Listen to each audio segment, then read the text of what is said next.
Sebuah proyek bangunan baru sedang dibangun di atas suatu bangunan. John, frustrasi karena pekerjaan yang mereka lakukan lambat. Dia kemudian menyetir pulang sambil mendengarkan radio tentang benda asing yang akan melewati bumi. Sesampainya di rumah dia bertemu dengan istrinya, Ali. Mereka berbincang tentang anak mereka, Nathan yang sebentar lagi ulang tahun.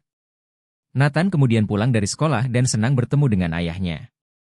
Rupanya Nathan mengidap diabetes, dan sambil berbaring di ranjang, John membahas mereka yang akan bercerai. Kemudian pembawa berita di televisi mengabarkan komet yang melewati bumi tersebut dengan partikel yang mengikutinya. Partikel tersebut jatuh ke bumi tetapi orang-orang tidak perlu khawatir. Ketika John membersihkan panggangan, istrinya memintanya untuk membeli barang di supermarket. Jadi dia membawa Nathan dan pergi membeli barang. Setibanya di sana, komet yang jatuh ke bumi tersebut dapat terlihat di langit. Dia kemudian mendapatkan telepon rahasia dari Departemen Pertahanan, dan John sekeluarga diminta untuk mengungsi ke tempat yang aman. Televisi di rumahnya pun mendapatkan kabar tersebut tetapi Ali sibuk menata rambutnya. Jadi John membawa Nathan dan bergegas pulang.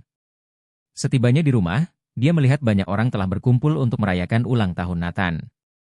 John bertanya apakah Ali mendapatkan kabar tersebut, tetapi Ali berpikir kalau hal itu hanyalah tes saja dan tidak sungguhan.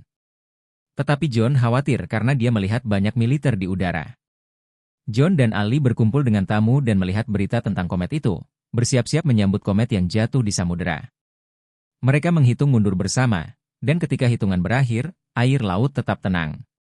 Tidak lama kemudian, mereka merasakan gempa bumi dan John segera melihat keluar. Burung-burung beterbangan dan gelombang kejut yang kuat mengenai mereka.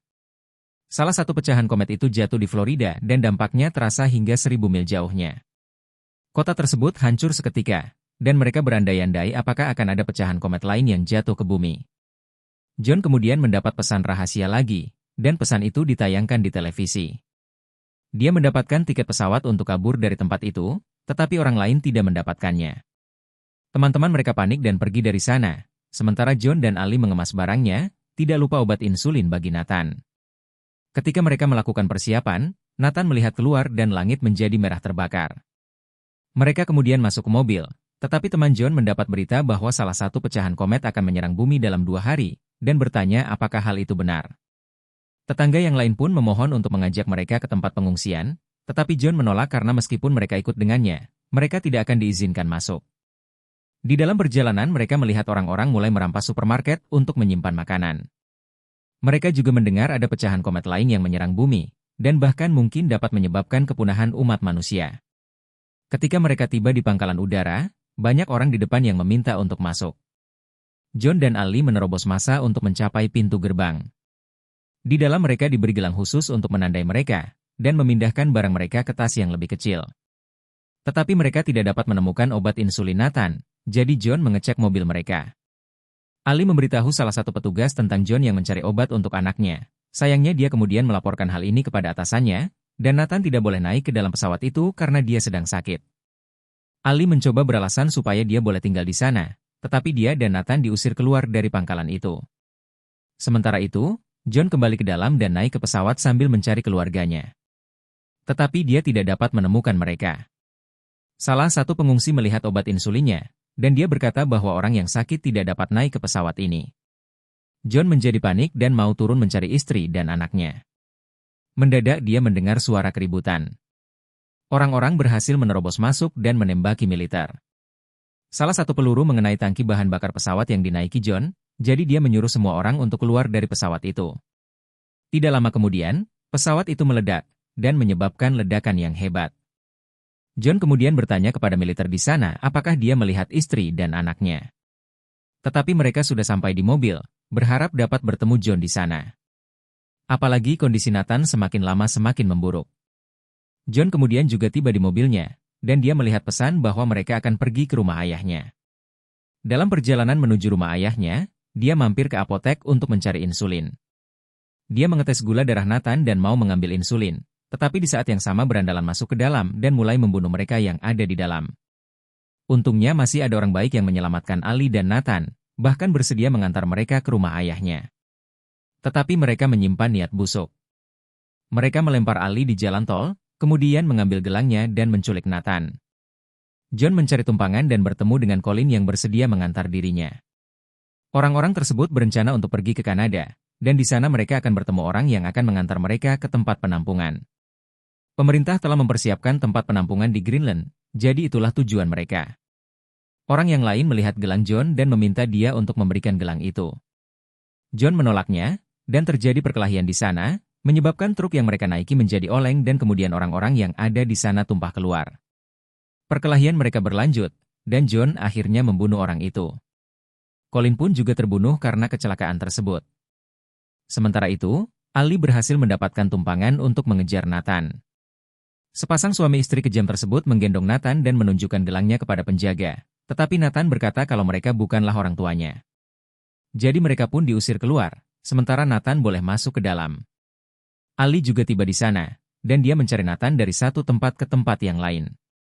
Akhirnya dia menemukan anaknya di tenda bantuan, dan perawat di sana telah memberikan insulin kepadanya. Dia juga akan membantu Ali mencari pesawat ke kota tempat ayahnya tinggal, serta memberikan insulin untuk Nathan. John masuk rumah untuk minum, dan dia melihat televisi. Televisi mengabarkan dalam 24 jam tabrakan besar akan terjadi. Dia mencari mobil di rumah itu dan bergegas pergi ke rumah mertuanya. Setibanya di sana, John melihat mertuanya sedang santai bermain kartu bersama teman-temannya. Dia bertanya di manakah Ali, tetapi mertuanya berkata dia tidak ke sini. Sementara itu, Ali dan Nathan tiba di SPBU dan menelepon ayahnya. John dan mertuanya segera menjemput mereka dan akhirnya mereka dapat bersama kembali. Setibanya di rumah, televisi sedang menyiarkan tempat pengungsian yang ada di Greenland. John menceritakan kepada Ali apa yang dia ketahui dan mengajak mereka pergi ke Kanada dengan segera. Mereka pun mempersiapkan diri dan mengajak ayahnya. Tetapi ayahnya tidak mau, dan tetap tinggal di sana. Mendadak ada pecahan komet yang jatuh di dekat mereka, sehingga mereka harus segera pergi dari sana. Mertuanya menitipkan senapannya, dan mengucapkan selamat tinggal kepada mereka. John kemudian berkata kalau mereka tidak boleh berpisah lagi, dan harus tetap bersama. Di tengah jalan, pecahan komet menyerang mobil-mobil yang ada di depan mereka. John mencari jalan lain untuk berlindung, dan memutuskan untuk berhenti di bawah jembatan. Ali dan Nathan pergi ke bawah jembatan, sementara John menyelamatkan seorang pria yang terjebak di mobilnya yang terbakar. Ketika situasi telah reda, mereka melanjutkan perjalanan ke Kanada. Mereka mendengar kabar di radio, dan tidak lama lagi komet besar akan jatuh dan melenyapkan 75% kehidupan di bumi. Mereka melihat pesawat yang sedang lepas landas, jadi mereka mengejar pesawat yang lain dan memberhentikan mobilnya menghalangi pesawat itu. Pilotnya keluar dengan marah dan tidak mau menerima mereka karena pesawat itu telah penuh. Tetapi John berhasil meyakinkan pilot itu dan mereka pun naik ke pesawat. Di dalam pesawat, John merasa lega karena mereka akan menikmati hidup yang damai. Dari atas, tampak Greenland yang aman, tidak ada komet di dekat mereka. Tetapi mereka terlalu cepat santai, dan salah satu pecahan komet jatuh di dekat mereka, menyebabkan pesawat menjadi oleng. Mesin pesawat itu tidak berfungsi. Untungnya pilot berhasil mendaratkan pesawat dengan lancar, tetapi tidak dapat menghentikan pesawatnya sehingga pesawat itu menabrak gunung es. Kedua pilot terjepit di dalam es tersebut dan meninggal. John kemudian melihat pesawat militer, dan mengajak orang-orang untuk mendekati pesawat itu.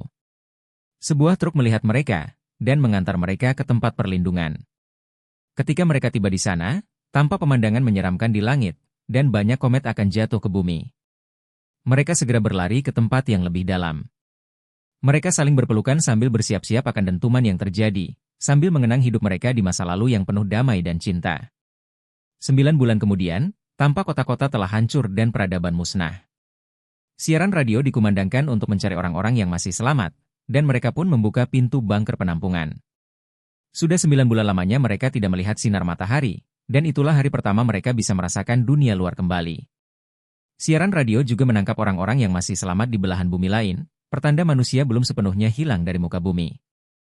Jika kalian suka dengan film ini, jangan lupa like dan subscribe ya.